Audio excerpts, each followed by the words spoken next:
Olá, tudo bem? Seja bem-vindo.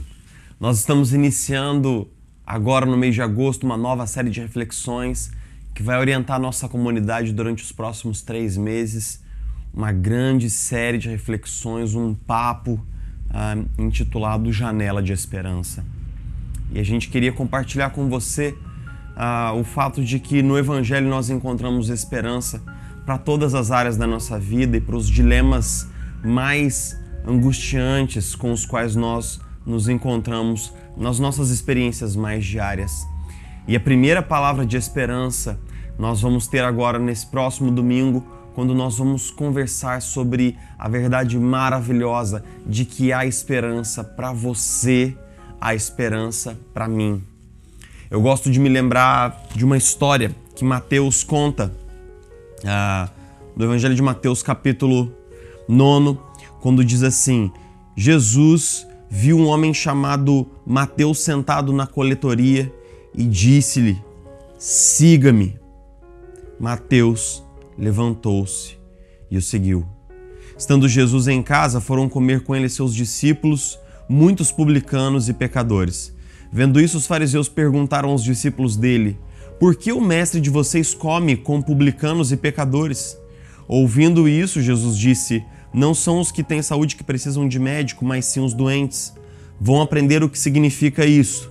Desejo misericórdia, não sacrifícios, pois eu não vim chamar justos, mas pecadores. Mateus, ou Levi, era um publicano. Ele estava sentado na coletoria. E pra gente que está tão distante desse contexto histórico, fica até difícil da gente entender o que isso significava para as pessoas do tempo de Jesus e o que significava para o próprio Mateus. Ser um publicano nada mais era do que ser um coletor de impostos. Ou seja, você era um judeu que trabalhava na máquina pública de coleta de impostos para os romanos. Lembre-se que naquele tempo, a Judéia do tempo de Jesus estava sob domínio romano. Os romanos haviam conquistado militarmente aquela região. Então, os romanos, como um governo estabelecido na base da força, eles infligiam muitos tributos, muitos impostos às pessoas que viviam nos lugares sobre os quais eles mantinham o domínio romano. E como é que eles haveriam de coletar esses impostos? Você imagina que a medida mais tranquila e cabível seria colocar coletores de impostos que fossem romanos, mas não era isso que eles faziam na maioria das vezes. Eles estabeleciam pessoas que eram, digamos assim, cantadas para serem coletores de impostos do próprio povo que eles haviam subjugado e dominado.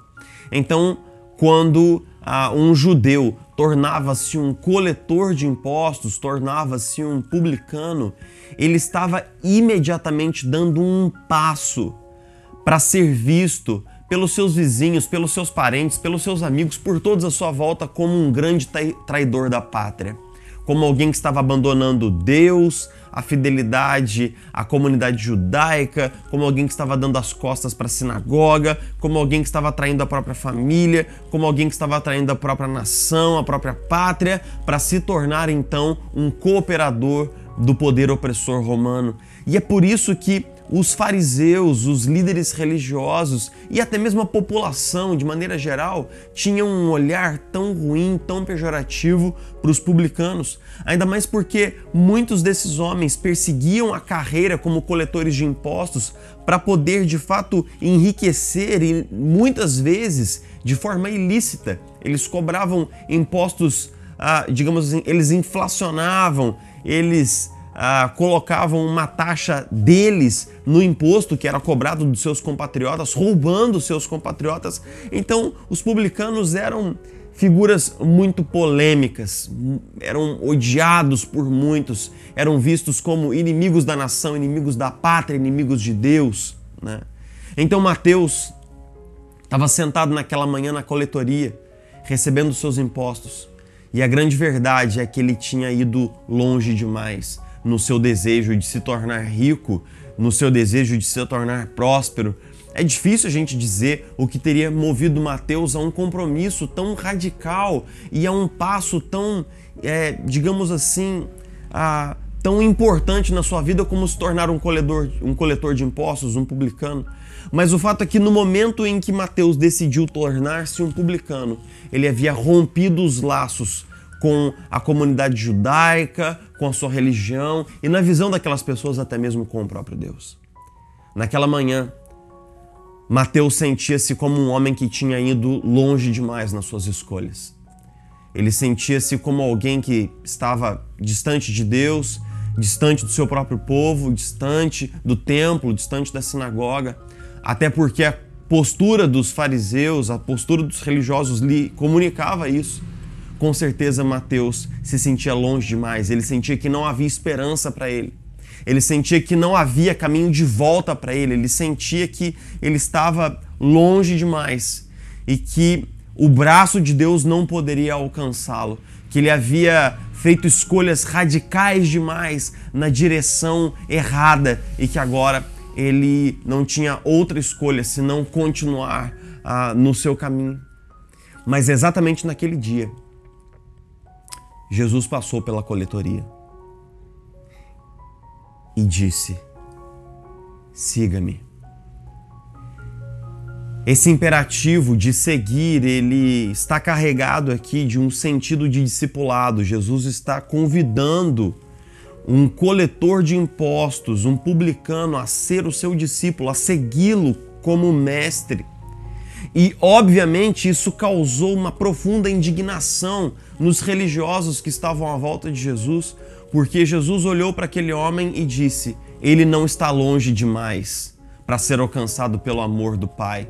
Ele não está longe demais para ser alcançado pelo braço do amor de Deus. Ele não está longe demais para ser amado e ser incluído na minha comunidade de discípulos. Então Jesus o chamou dizendo: siga-me. E o que há de mais maravilhoso nesse texto é que Mateus, recebendo esse chamado único, poderoso, maravilhoso, inesperado, totalmente surpreendente, Mateus deixou tudo e seguiu a Jesus, tornando-se um dos discípulos, não apenas isso, um dos apóstolos de Jesus. Que história maravilhosa! Jesus olhou para Mateus e viu um homem que estava pronto para ser alcançado pelo amor de Deus. Talvez Mateus já tivesse perdido a esperança com relação a si mesmo. Talvez ele já tivesse pensado a respeito de si mesmo que ele tinha feito escolhas erradas demais e ido longe demais e que Deus não o amava, Deus não o aceitava, ele não era bom bastante. Ele era um simples pecador que tinha exagerado demais nas suas escolhas radicais e ido aonde o amor de Deus não poderia alcançá-lo. Mas então Jesus olhou para Mateus e viu alguém que deveria ser alcançado, que poderia ser alcançado pelo amor do Pai. Ele disse: siga-me. Mateus o seguiu. Talvez hoje você se sinta como Mateus, olhando para si mesmo sem nenhuma esperança, como se você tivesse cometido erros ou você tivesse feito escolhas que o tivessem levado para tão longe de Deus que Deus já não quer mais saber de você. Que Deus não quer nem te ver pintado de ouro, que Ele não se importa. Você radicalizou demais, fez coisas erradas, fez coisas absolutamente inomináveis, coisas das quais você se envergonha, coisas das quais nem você se perdoa. Então, como Deus poderia perdoá-lo? Mas eu quero te dizer hoje, eu quero te dizer na abertura dessa nova série de reflexões, há esperança para você. Há esperança para você.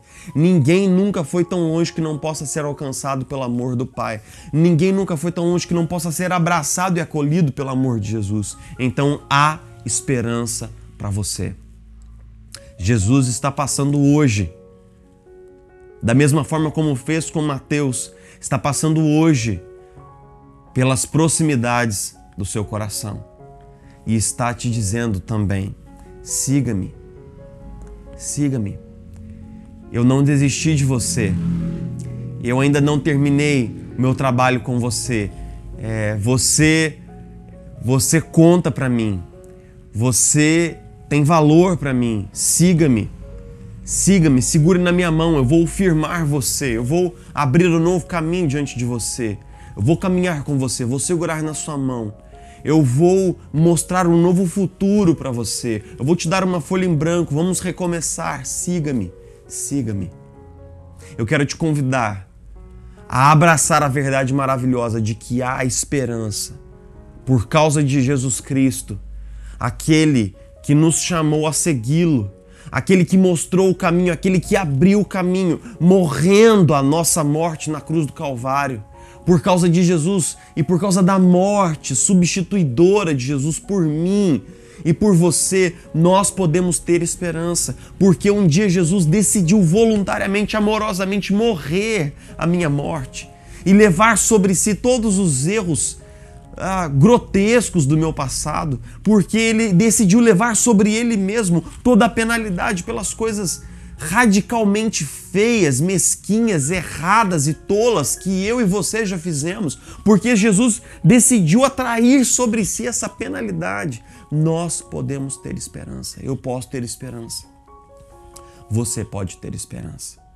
Eu quero te convidar nesse domingo a se unir a nós. E eu quero te convidar, te desafiar a interceder e orar por uma pessoa que precisa ouvir essa mensagem. Envie o link da nossa live para ela, compartilhe essa reflexão com ela.